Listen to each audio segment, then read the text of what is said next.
Everything is fine. Everything is fine. That's a killer walk-up song, I'm just saying. Picked it out myself.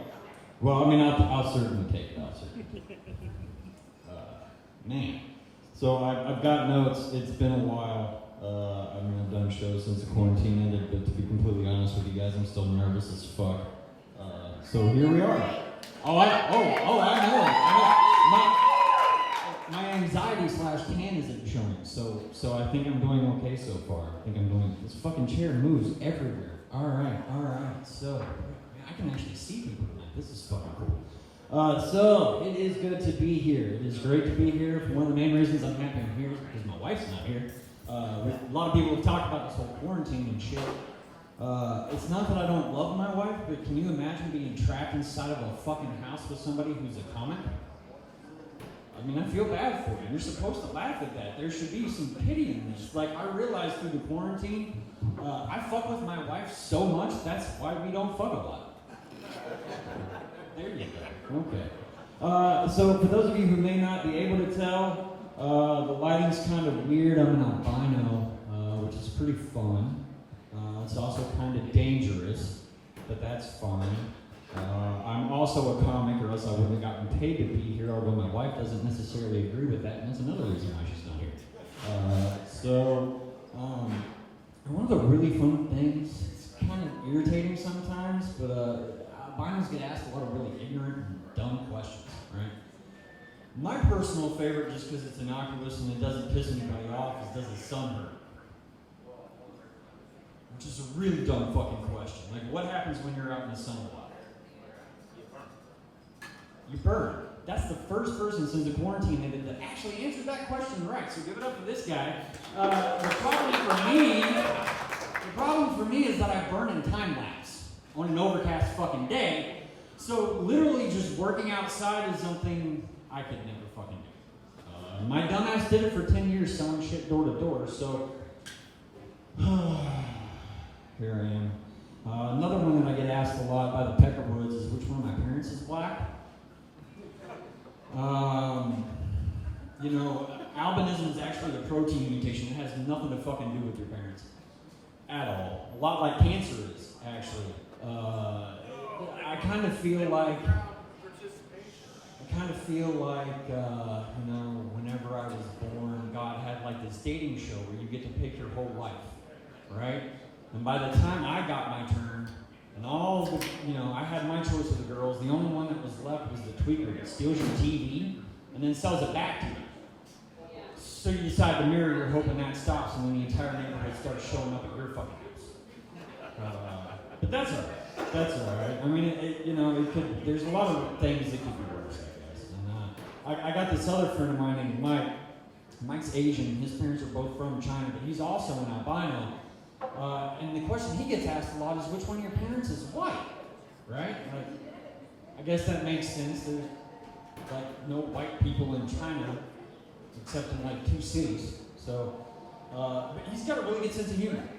So his response is always, they're both Chinese, but I am in the Wu-Tang, which is cool. I'm sired. I set the microphones on fire, and my rhymes, they vary and carry like Mariah. I realized that joke doesn't hit, but the funny part is I didn't do it in a racist Asian accent, because just notice what the fuck is going on. It's not cool to be Asian anymore, and none of you fucking listen to Wu-Tang either. This is sad, but I guess it makes sense. I guess it makes a lot of sense. That's okay. Wu-Tang! I heard it from somebody. Thank you. Protect your neck. Wu-Tang is for the children, okay? So, if you guys haven't guessed, one of the reasons I became a comic is because of the skin cancer, right? Normally I do this in comedy clubs and that kind of thing. And, there's a lot of things that you can catch in a comedy club. You can catch a drug habit. That's pretty easy. Alcoholism is pretty easy for us to catch. Suicide attempts. The first 2 of those I've been through. The third one now. I'm willing to risk all 3 of those because none of them involve fucking skin cancer. Okay? I will not get skin cancer doing this job. I'm super happy about that, and this is the only person who laughed. Like, I'm not going to die doing this. You guys should be happy about it. What are you?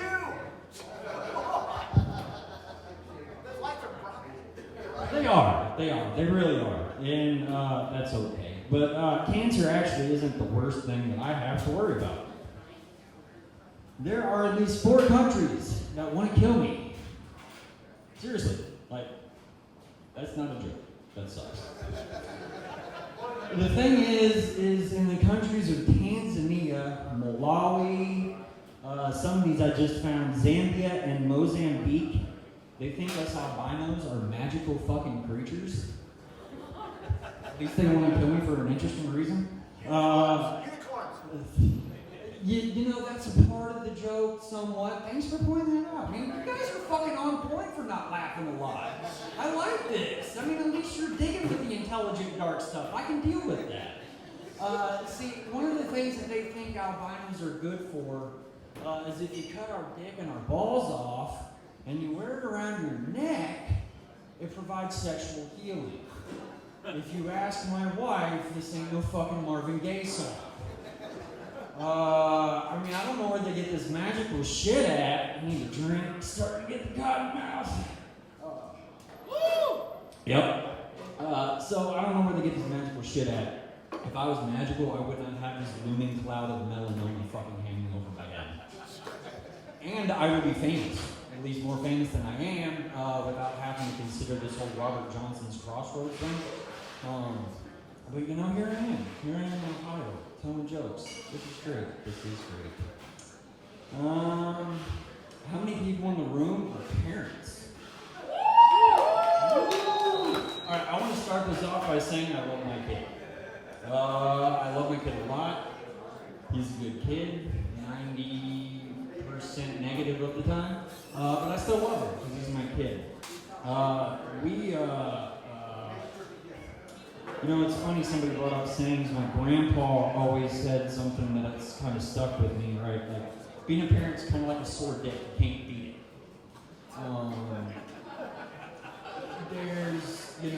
There's all these things that you're expected to do that, one, you probably shouldn't fucking be doing. And two, you don't really want to do, right? Like being a teacher. Or being a lawyer, just so you can fucking punish your kids. It's kind of like frowned upon to beat your kids nowadays. Although, I will let you guys know this, I talked to somebody at DFS once in Arkansas whenever I lived there, and she said all I needed to use was a phone book, and I still haven't fucking found one thick enough. So, it was just full of food for thought. Come on, that's a child beating joke. You're supposed to laugh at that. I told you guys this was going to be dark. I have warned you. So my 12-year-old's past the point of physical punishment meaning anything to him anyway. So don't worry, I don't beat my kids. But he's fat. And I'm not trying to fat shame him, but we totally did.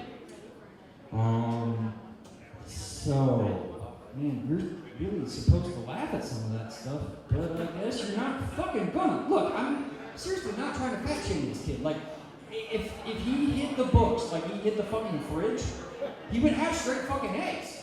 I mean, in January and February, this kid didn't even qualify for the No Child Left Behind Act. That's how fucking bad this was. Like, once you take away everything from a kid but books, what the fuck are you supposed to do? Right? You can't beat him. He has no video game system, no phone, no fucking iPad. He's got books. Like, it's the 1800s in this motherfucker's world. We took away his fucking door to make sure he didn't sleep during the day because he was being punished, right? As much as my wife seems to dislike me most of the time, she's a fucking genius when it comes to this fucking parenting shit, right? And this is why the fat thing matters. He loves food, just like all of us. We all love food, right? Especially Chinese food. It's like one of those things that we really, really love. One night she was ordering Chinese food, and she ignored the fuck out of him the whole time. What the fuck is she doing? Like, he's asking for food, and she just keeps going with the order, and then she's done, and she leaves to get it, because they say wait 15 minutes, but it never takes fucking 15 minutes. They have that shit ready right when you walk in the door. They're awesome. She comes back, and she pulls out some bread and some peanut butter and some jelly. I don't know if you guys know very much about the government. They have a lot of regulations, right? There are things that they consider like a minimum level of food. Peanut butter and jelly sandwich is one of those things. We ate Chinese food, he ate a peanut butter and jelly sandwich. And he cried. And it felt really fucking good because he finally responded to something, right? Finally! After months, we found food. It's the only thing we can fucking punish this kid with. So, like, we started getting emails again. And, like, we were getting shitloads of them, like 8 a fucking day, like every single one of his fucking teachers. We just threatened him with a peanut butter and jelly sandwich and we'll go away. And then in March, the pandy happened. And we got quarantined and I became his teacher because I'm a comic. I'm home all fucking day long. So yay me. I didn't even fucking graduate high school and here I am trying to teach these kids fucking algebra. But the peanut butter and jelly sandwiches helped a lot. I'm happy to report that in May he was a student of the fucking month. There's something to be said for fucking fat shaming. It's like Fanta. Okay, it's like Fanta. Everybody likes Fanta. It tastes pretty good. We don't like the Nazis who invented it. Right? You're supposed to fucking laugh at that. Fat shaming is not cool. Neither are Nazis, but Fanta is good. Jesus. Follow me. I know you guys are drinking, but this isn't that deep. Oh. Damn Coors Lights. God damn it, Coors Lights. I agree. That shit's piss water. Drink something good like Shinerbach. That shit's from Texas. They know their fucking beer. They know their beer and their meat and their guns, y'all. So I have a daughter also. And for me, having a daughter's weird because it has made me realize emotions that I've never fucking felt before, like crying at random fucking times. Like I was watching The Bachelor and this bitch won her a husband and I started tearing up and I was like, what the fuck? And I realized, like, if I'm not careful, I'm gonna end up crying watching Hallmark movies with a tissue instead of coming in it. I don't know if I'm comfortable with that. But here I go. I listen to a lot of hip hop music. And the older I get, the harder it is for me to kind of rationalize some of it out, right? One of the songs is the song Baby by Me by 50 Cent. And the chorus is like, have a baby by me, baby, be a millionaire, I got 2 kids, I'm still broke as fuck. What the fuck? Maybe it only applies to 50. I don't know. I was hopeful. I'm not going to pop out another one. Fuck that shit. One thing I've realized about being married is all women's periods are extremely fucking important. Extremely fucking important if you don't want to have more kids. I'm not saying, kids suck, but the accidental ones kind of suck. You didn't plan on it. Then they show up and you're like, fuck. Like, so my wife never wants to fuck on her period, and I kind of get it, but at the same time, it's like, why? You can celebrate that shit. That means you didn't fucking fuck up, right? You did not fuck up. Woo! So it's good. It's good. Whatever. It's fine. It's fine. Where am I at? Oh, great. I still got more time. One of the things I've thought about, like, with the corona and the riots and all the bullshit that we're going through, most of it we probably deserve. I've been thinking about taking a vacation, but like what kind of vacation would really get you away from all of this shit? I decided the only way to get away from this is to join a cult, which sucks because I don't want to caress my kids, but at the same time it's like, fuck, I need a break.